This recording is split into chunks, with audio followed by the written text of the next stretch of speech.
Welcome to a radical discussion of independence, free will, liberty, and the left-hand path. This is Demonosophy with your host, Paul Frederick.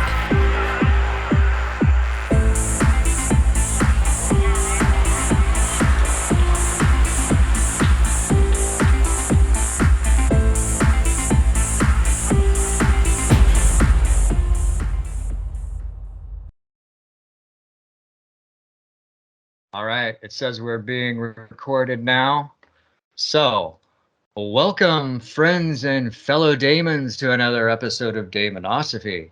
My guest today is author JJ Semple, who's written many excellent books regarding the ancient Chinese Taoist text known as Secret of the Golden Flower. He's written Secret of the Golden Flower, a Kundalini meditation method, and the backward flowing method, the secret of life and death, and unraveling one step at a time. Deciphering the golden flower, one secret at a time. Right, one secret at a time, which is like, I haven't gotten to it yet, but it's next on my list. So JJ, welcome to the show. Thank you very much for inviting me. I appreciate it. Yeah, definitely. I'm so excited that we're actually talking because I'll give some context first for why we're having this conversation for my listeners here. So I have done a sitting meditation practice sort of thing for maybe about 10 years, like really like not really consistently, once every couple weeks, stuff like that. Then about 2 years ago, I'd kind of like turned up the dial on this for various reasons, and I started doing it more intensively, like a half hour every day. So I started to get to the point where it was habitual. Like if I wasn't going to do it in the morning, then I would notice it, right? And so I just was really doing it regularly. I was put other things out of the way, to make sure that I have this time. And then around November or so, I had an experience during my morning sitting, which I can't fully get into everything that happened with it, but there was something uniquely different about it. And the impression of it stayed with me for a long time afterwards. It's like, what was that? And I kept like going back to the sensation of it. And there was something different about my breathing and like the directedness of my breath and some other things like that. And so a few months later, I started thinking about remembering this book, Secret of the Golden Flower, which I'd read like 20 years ago. I'd read this book. And I thought it was interesting, but and there's some nice concepts in it, but it didn't really stick. But for some reason, I started thinking about this book again in relation to my experiences, and I thought I need to go back and read this again. So I went back and read it again, and it's the Wilhelm Carl Jung version. I went back and read it again, and right away there were certain things in it that were like, oh no, that's why I understand what that means now. That applies to my experience. And then I started to want to know, what do other people do? Have people written books about this? So I started searching for books about Secret of the Golden Flower. And I found your books, JJ. And I started reading the two that I mentioned, the Kundalini meditation method and backward flowing method. And again, it's just like, wow, it's like a diary. It's like it's like stuff that's just hitting the nail right on the head. So that's my context, and so I'm so excited that we actually connected and talked, and that we're having this conversation now. So with that, I'm going to open it up to you. What do you think about all of that? Well, I think my time of carrying the load of Gopi Krishna's legacy is about over, and you guys, your age group, is going to keep running the ball down the field and making this knowledge more widespread and more understandable to the next generation of meditators or searchers or seekers, especially given the environment that we live in presently, that's so adversarial. We need to stop that, and we need to be progressive in the right way. And part of that is looking inward. It's a frontier that we've never really examined. I don't mean in medical terms, but in metaphysical terms. Yeah. So what you said about looking inward, and this is another thing that resonated when I started reading your stuff, is that you like to refer to P.D. Ouspensky every once in a while. You're familiar with Ouspensky, and you've seen some interesting like correlations there. And his teacher, G.I. Gurdjieff, once said, and Ouspensky probably said the same thing too, that that war and mankind's proclivity to war is something that will only ever go away or only ever end if people start to look inward, if people start to try to become conscious. But as man is right now, with no interest in consciousness or looking inward, and everything is focused outward, war is simply something that's like we're guaranteed war and violence as the state of humanity. Well, the two are complementary. Looking inside and Kundalini. In other words, Gurdjieff's technique of self-remembering works very well with, because Kundalini isn't the end or be all of self-development.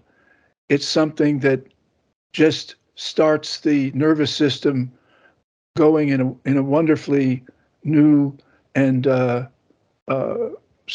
kind of secret way, that it unlocks these capabilities inside the human body that people have ignored until that time. But once those the power of Kundalini is active in the body, you can still use self-remembering as a technique to train yourself in self-control, really, which is one of the secret of life on Earth is self-control.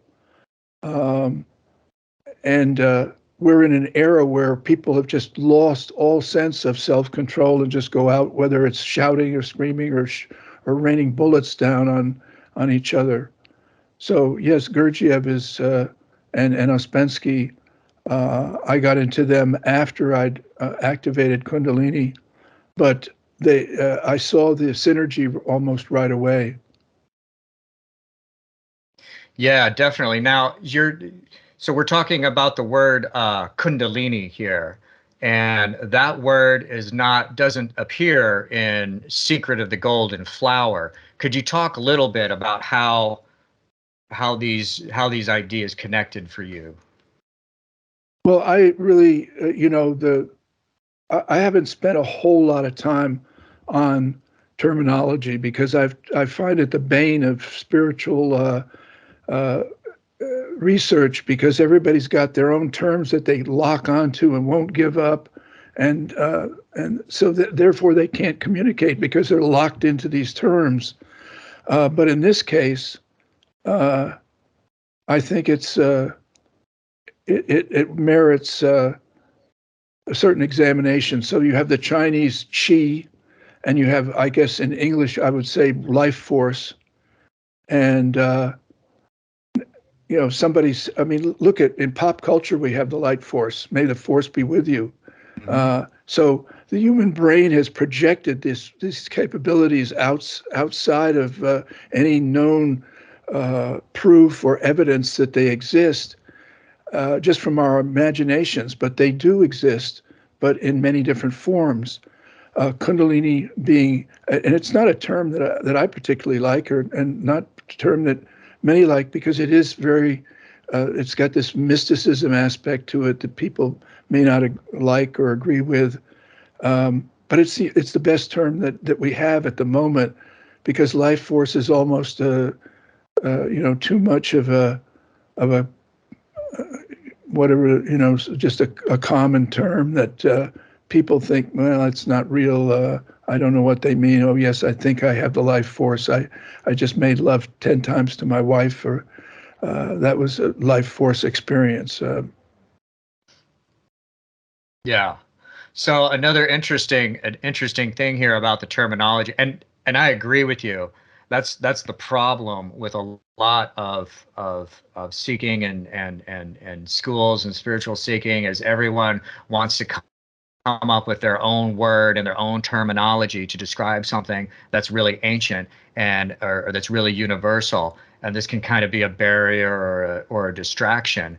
Well, there's only, I mean, if there is a God, how could there be more than one God? It makes no sense. I Mhm. mean, if there were more than one God, they'd be fighting in wherever it is they lived, on Mount Olympus or in heaven, and so it becomes ridiculous. So we have one set of of phenomenon, which is the human body, and we start. And this whole study of Kundalini or life force starts with the physical, with physiology, and the profane moves to the sacred, or in other words, the physical moves to the metaphysical, but for not without some kind of struggle, uh, or even accidental struggle to activate this force, this life force, or this kundalini, which is just an energy, a latent, hidden energy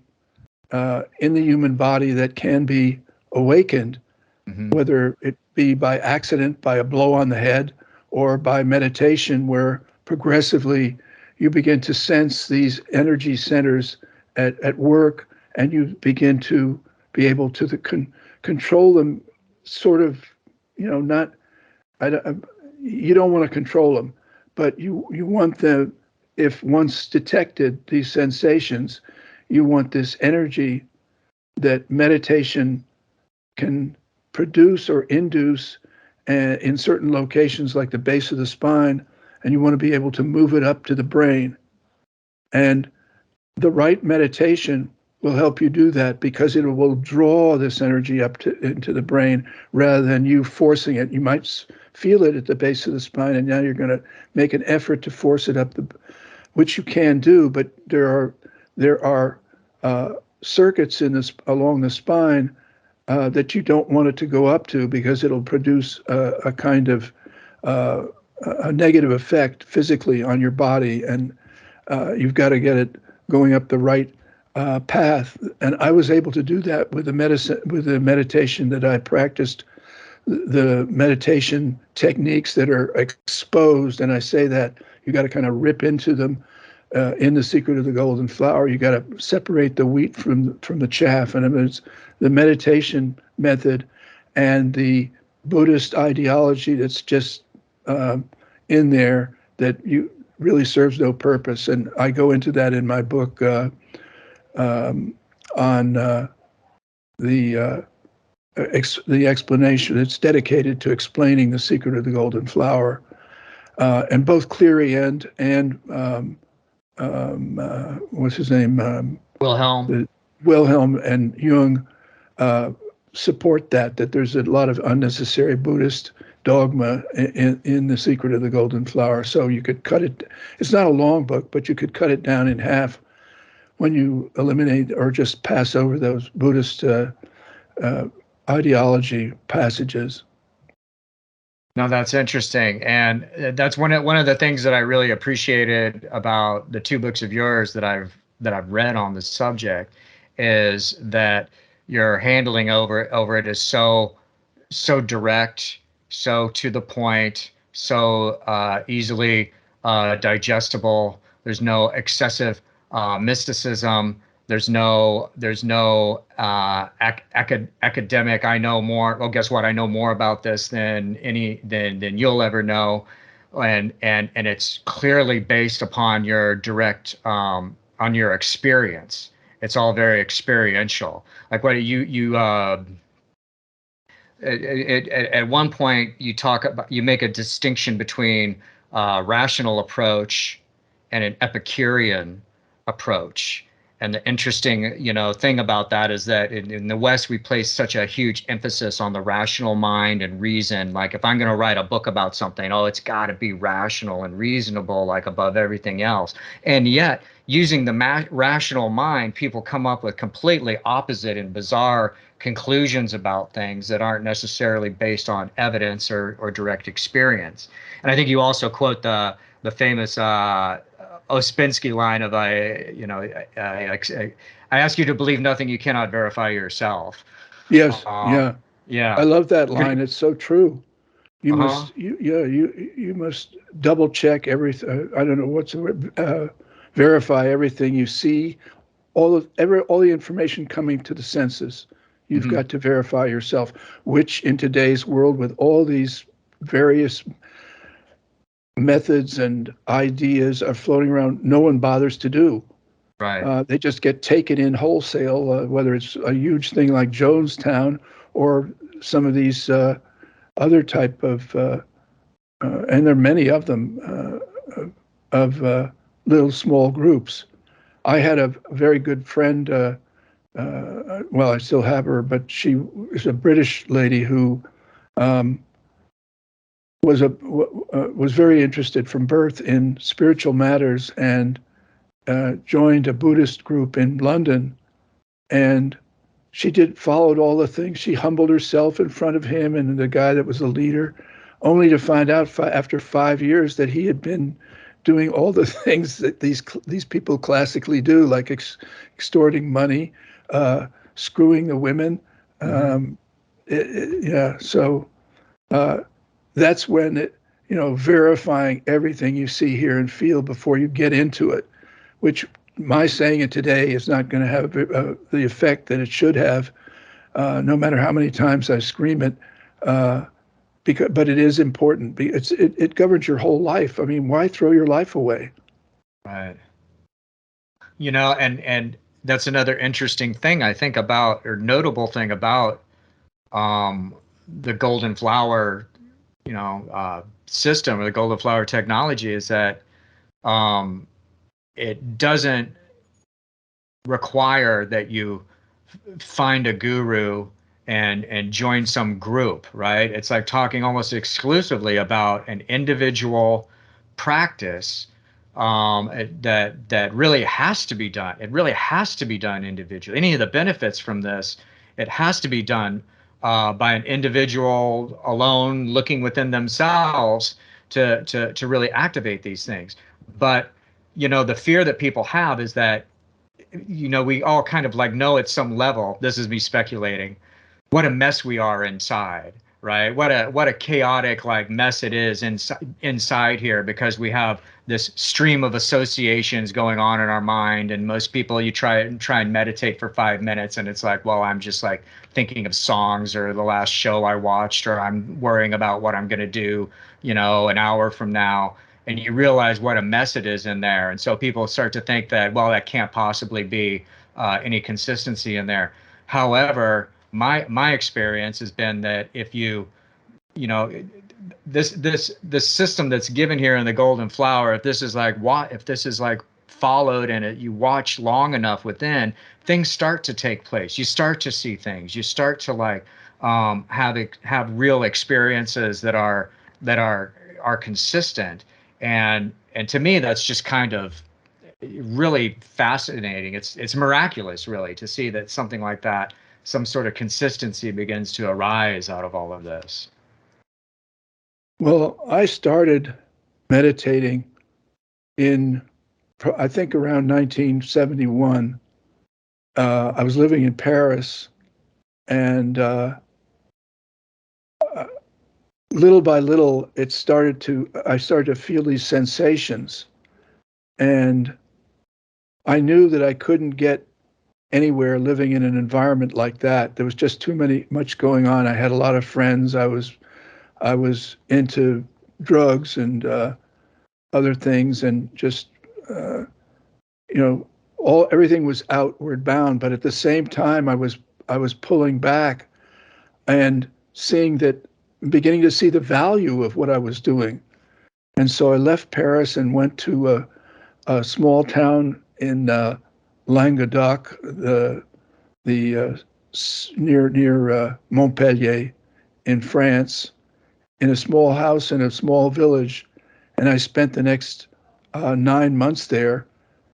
And all the time I was thinking, gee, maybe, I can do this, but maybe I need not a guru, but a guide. And well, where am I going to find it? And I'm here.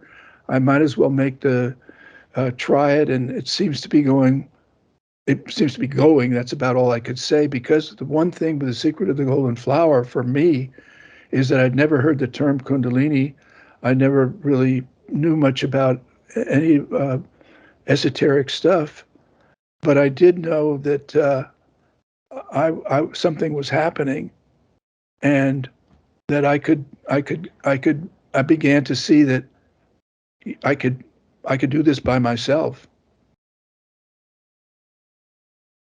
And could you talk about like what your experience? I know you write about this. What was your experience when that moment of the unlocking, so to speak? Well, little by little, I'll try to describe it like I have since the beginning, and of course, well, as it approached, I was unable to eat for 2 weeks, unable to sleep for a week. And one time I ate one sesame seed, and the energy, I had to walk for an hour and a half just to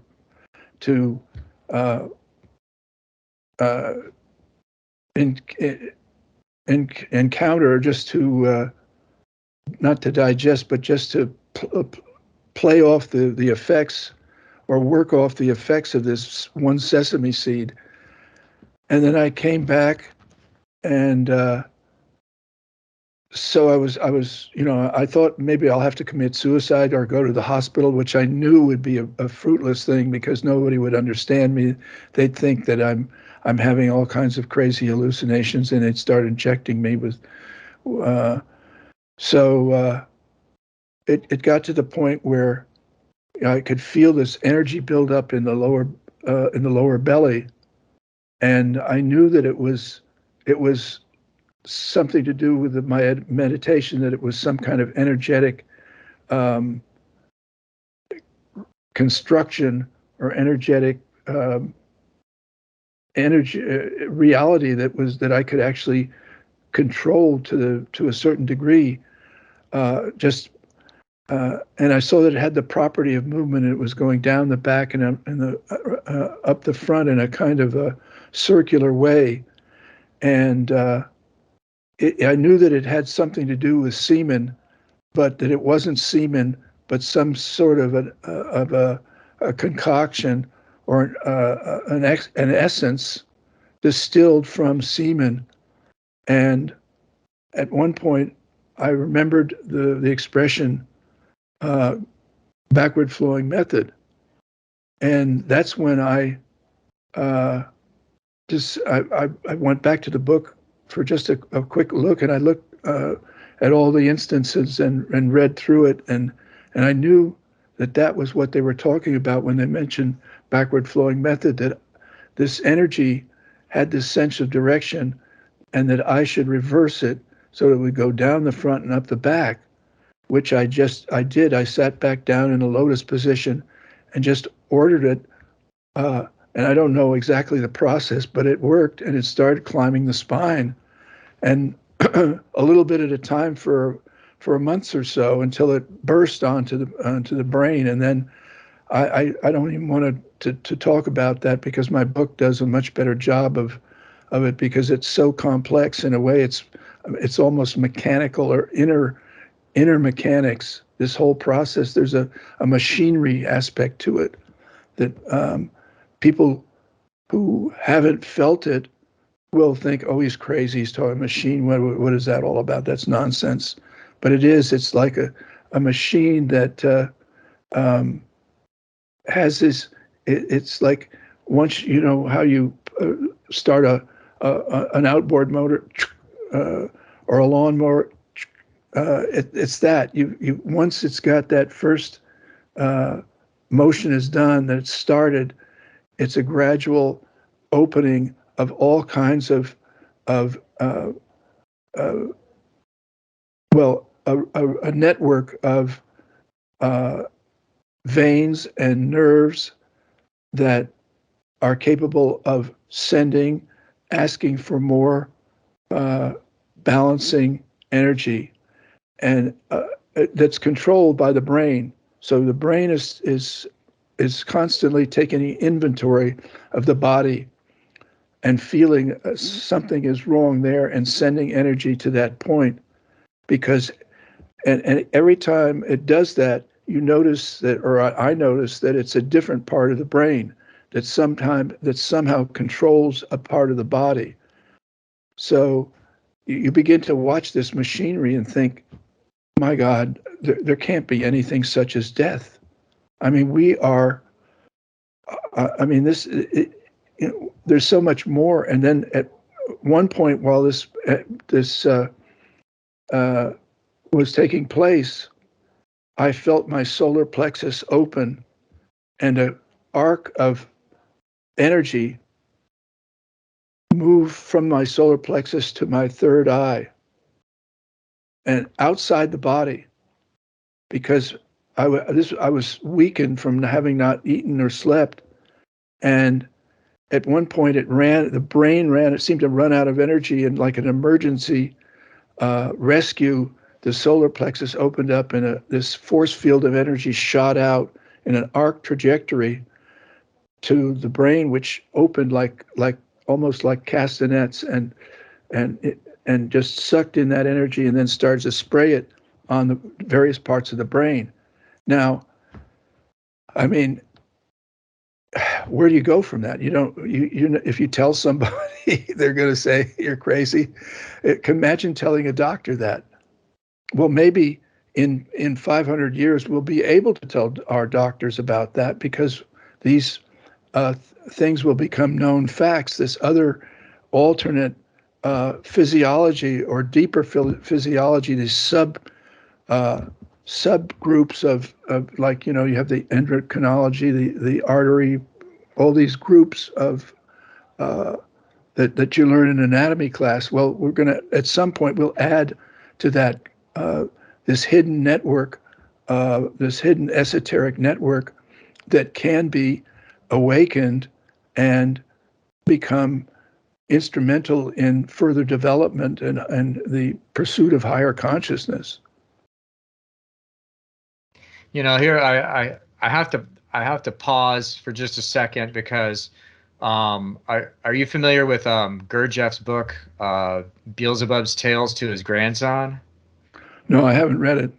So there's a lot of stuff that happens in that book. It's kind of space opera, history of humanity since prior to the sinking of Atlantis, and why humanity is so screwed up, why people can't remember themselves or can't see themselves. But one of the things that he puts in here is that humanity at one point, basically humanity used to be like what you just described we might be in 500 years. That this unlocking of higher consciousness is just a part of our normal development and growing up. Like, you go through puberty at one stage, and there's this awakening of this other part of the self, and then you probably go through this another stage where you naturally awaken like your higher sense of consciousness and stuff. But a long time ago, due to certain cosmic problems, the forces of the universe intervened with humanity, and they installed an organ. And this was because there was a comet hit the Earth, and they were worried the moon was going to get pulled back into the Earth. So in order to fix that problem with energy, right, with extra energy to keep the moon in place, they had to make this alteration to human beings. And what they did is they installed another organ called Kunda buffer. Now, Gurdjieff makes up all these words through this book, right? But for the most part, he's making these words up for a reason. And he called this organ Kunda buffer. And he says it was installed, get this, at the base of the spine. And that prohibited there's one of the main results of this is that people can't see reality accurately anymore. He says they see reality like topsy-turvy, and obviously it prevents any sort of like higher consciousness evolving from it. So what happened though is eventually the moon got stable in its orbit, the energy balance, harmony of the universe and planet Earth is restored. And they said, okay, we don't need it anymore. They took the organ back off, right? So like it's like almost like a damper, was put on that base of the spine, which is like a everything that you're saying about Kundalini and this unlocking is that's a key component right there. He took that buffer off of there, and now it's open.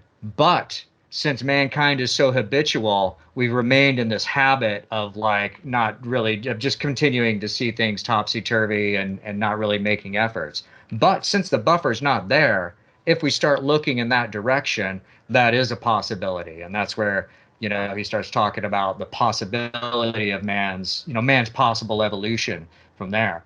But this is another just interesting correspondence, which you're going to hear more and more from me as we like go through this, that there has to be something to that.